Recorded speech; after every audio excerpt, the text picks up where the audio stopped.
क्या शरीर का टेढ़ा होना ज्ञान की पूर्णता में बाधा हो सकता है? नमस्ते।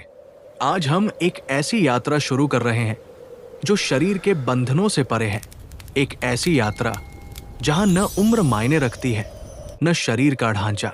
आज हम बात करेंगे उस महापुरुष की जिसके नाम का अर्थ ही 8 जगहों से टेढ़ा है, लेकिन जिसका ज्ञान ब्रह्मांड जितना सीधा और प्रखर है। आज की कहानी है अष्टावक्र। ये कहानी शुरू होती है महर्षि कहोल से, वेदों के प्रकांड विद्वान, लेकिन एक छोटी सी कमी, अहंकार।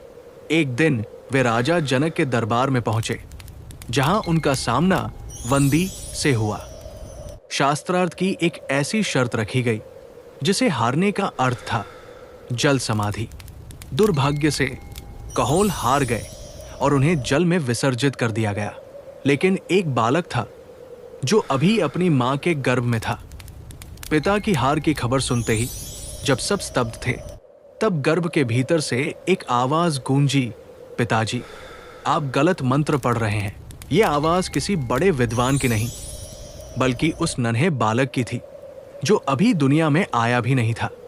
उस बालक ने न केवल मंत्र की शुद्धता बताई, बल्कि अपने पिता के अहंकार को भी चुनौती दी। लेकिन इस ज्ञान के प्रदर्शन ने सभा के विद्वानों को क्रोधित कर दिया। श्राप दिया गया, तुम जन्म से ही 8 स्थानों से टेढ़े पैदा होगे। और यहीं से उनका नाम पड़ा अष्टावक्र।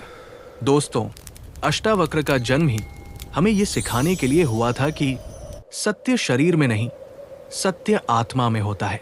दुनिया ने उन्हें उनकी शारीरिक बनावट से देखा, लेकिन उनकी बुद्धि ने सत्य के दर्शन किए। जो शरीर टेढ़ा है वो तो बस एक वस्त्र है, जो भीतर है वो तो पूर्ण है। लेकिन क्या अष्टावक्र इस अपमान को भूल गए? क्या वे अपने पिता को ढूंढ पाएंगे? और एक 12 साल का बालक जो चलने में भी संघर्ष करता है, राजा जनक के दरबार में कैसे बड़े बड़े दिग्गजों को चुप कराएगा? ये जानेंगे हम अगले एपिसोड में। बने रहिए इस अद्भुत यात्रा के साथ।